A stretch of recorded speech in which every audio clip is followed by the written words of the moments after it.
Hey everyone, this is Sarah with SewingPartsOnline.com, and today we're going to be talking about the tape stitching foot. What's really cool about this foot, which is separate from the binder foot, is that this one is adjustable. So I have this little, ruler thing right here, and I can adjust it to fit the width of my binding tape. So say I wanted to put this on a quilt or something, I can make sure that this is nice and snug to fit whatever size I want. I can go up to a 1/2 inch. You can turn cool ribbons like this and put them in as well. You can also do, because it's adjustable, you can do the smaller double fold tape. So that's what's cool about this. It is for double fold tape, whereas the binder foot was just for single fold. You can also use it just to make straps or any just plain tape like this. It's really kind of cool, and it definitely makes things go faster.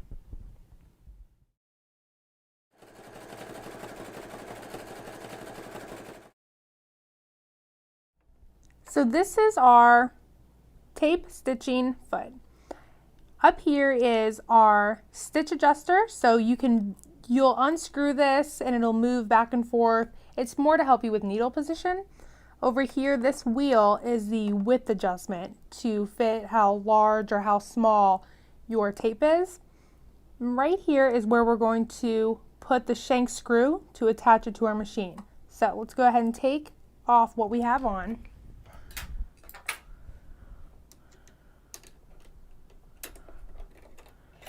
Move that out of the way. Put this little guy under here.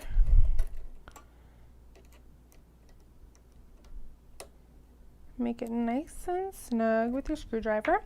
And that is all there is to it.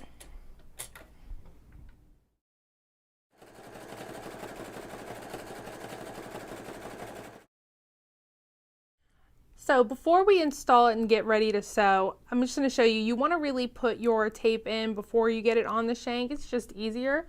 So I will slide it in right here. It's a big opening, has these two little shelves, and you can just slide it in.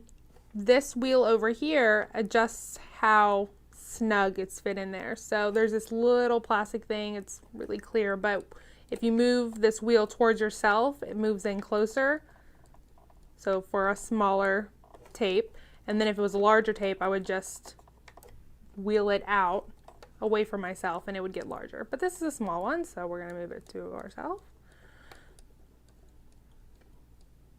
About there. It just helps it feed better if it's snug. Now over here, this screw is for needle position purposes. So if I had a large tape in there, I'd move this over more, or yeah, it just depends where your needle is, really. I'll show you more when it's on.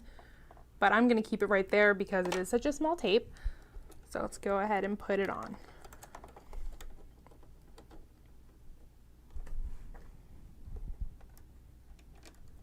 Okay, so now that we have our foot installed, our tape is already put in, we're ready to just put the fabric in with it. So you open up this little plastic jaw thingy, which is the technical term, plastic jaw thingy, and shove it in there. And you do not really need to shove it back in there with it. As the tape is being sewn, it's going to pull it there with it. As you can see, my needle is going to be in the middle, but I don't really want it in the middle. I want it on the side. So that's where I'm going to move this little stitch adjuster. I want it right on the edge, so I'm going to move it out a little bit and tighten it. And now we are ready to actually sew.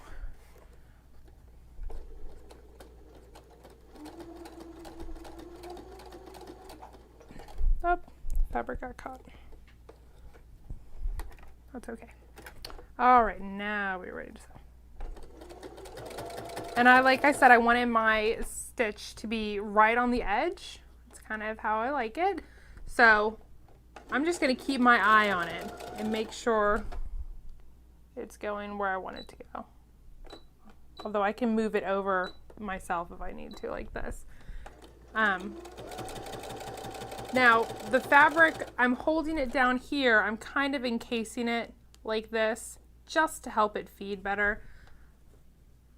Try to keep it nice and evenly. Now since we're trying to show it like it's a quilt, it's a little bit harder, but if you have thinner fabric, it's definitely very easy to get through.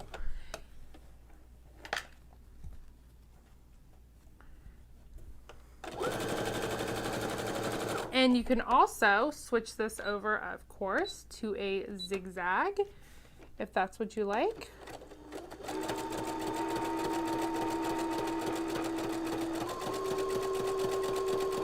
This opening really is wide enough, so if you wanted to do like some kind of decorative stitch, you could really do that. It'd be kind of cool looking.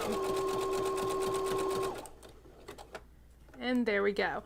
Now we're gonna have to go around a corner, and I'll show you in a minute. Okay, so when you're ready to go around the corner, what you wanna do is actually remove take the whole foot off so that you can pivot the fabric back into the binding. So what I did was I literally just kind of manipulated it, just took it and slid it right back in here, and then I slid the binding back on. It's really, really simple. You can see on the back how it's just kind of like this. So you can kind of tuck that in or hand sew that back in later. So it's out, now it's in, and then you can put it back on.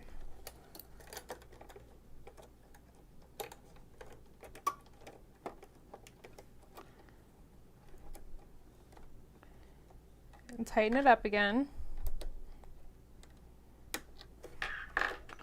And now just kind of put it under the pressure foot.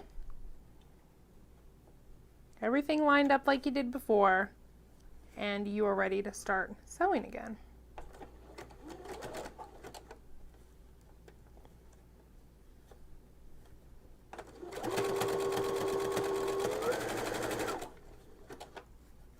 If you see it coming out, just shove it back in there. This plastic part is very flexible.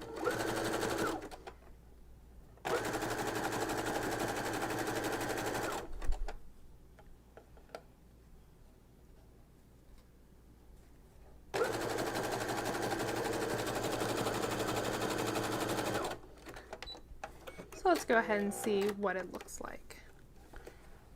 And try to can pop this out really easily. So when you're going around a corner, it kind of looks like a curved corner. If you wanted to get that crisp corner look, you're gonna just have to do it. You're gonna have to take it out and do it like you would normally do a corner. But for the rounded corner look, you can do this with the tape stitching foot. So something you can do quick and easily with this is just make drawstrings or straps. All you do is feed it through, let it pull it, and the foot really does all the work.